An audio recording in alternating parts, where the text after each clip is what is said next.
जय हिंद दोस्तों भारत के पास पहुंचा चाइना से परेशान देश, मांगी ब्रह्मोस मिसाइल। वहीं अब लड़कियां भी बन सकती हैं कमांडो। तो आइए जानते हैं इनके बारे में डिटेल में।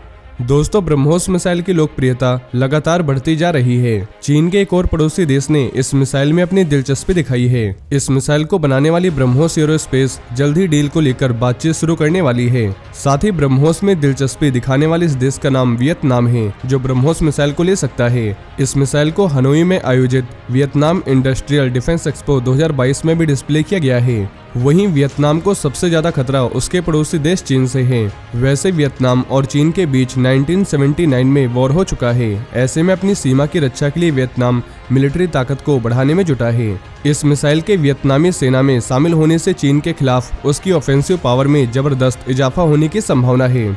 साथ ही वियतनाम डिफेंस एक्सपो में शामिल हुए ब्रह्मोस एरोस्पेस के मार्केटिंग, प्रमोशन और एक्सपोर्ट डिपार्टमेंट के चीफ प्रवीण पाठक ने वीएन एक्सप्रेस को बताया कि ब्रह्मोस आज दुनिया में विकसित सबसे अच्छी सुपरसोनिक क्रूज मिसाइल है। हम वियतनाम को यही पेशकश कर रहे हैं और ब्रह्मोस एरोस्पेस वियतनाम के मिनिस्ट्री ऑफ नेशनल डिफेंस के साथ संपर्क में है। वैसे 8 से 10 दिसंबर तक आयोजित वियतनाम इंडस्ट्रियल डिफेंस एक्सपो 2022 में दुनिया भर के 30 देशों की 170 से ज्यादा आर्म्स मैन्युफैक्चरिंग कंपनीज ने हिस्सा लिया था। साथ ही प्रवीण पाठक के मुताबिक वियतनामी एयरफोर्स में कई सुखोई 30 फाइटर जेट शामिल हैं और इस जेट के लिए ब्रह्मोस मिसाइल का एयर लॉन्च वेरिएंट सुटेबल हो सकता है। उन्होंने बताया कि इस मिसाइल का air launch variant Sukhoi Su-30 MKI से ऑपरेट किया जा रहा है, जो सिर्फ भारत के पास है और ये रूस के पास भी नहीं है। वहीं इंडियन नेवी के इतिहास में पहली बार महिलाओं को स्पेशल फोर्सेस में शामिल होने की इजाजत देने का फैसला किया गया है और इस तरह महिलाएं भी एलिट स्पेशल फोर्सेस में शामिल हो पाएंगी। वहीं ये एक ऐसी पहल है जिसके जरिए पहली बार महिलाएं तीनों सेनाओं में कमांडो के तौर पर अपनी सर्विस दे पाएंगी।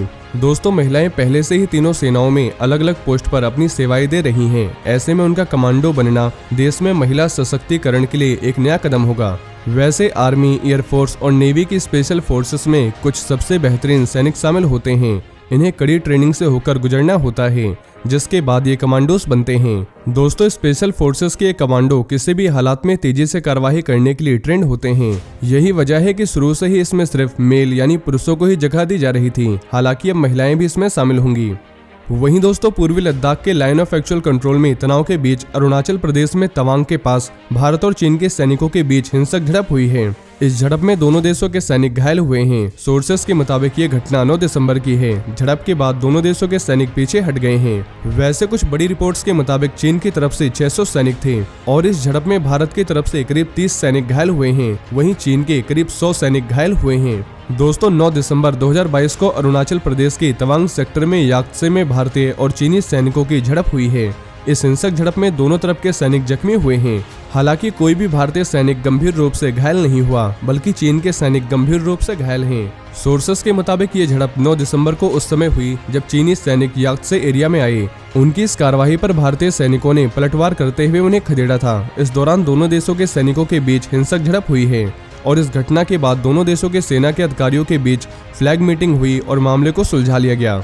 तो दोस्तों, देखते हैं अब गवर्नमेंट और मिलिट्री क्या कार्रवाई करती है। साथ ही ऐसे और भी बड़े डिफेंस अपडेट जानने के लिए हमारे साथ ऐसे ही जुड़े रहें। जय हिंद, जय भारत।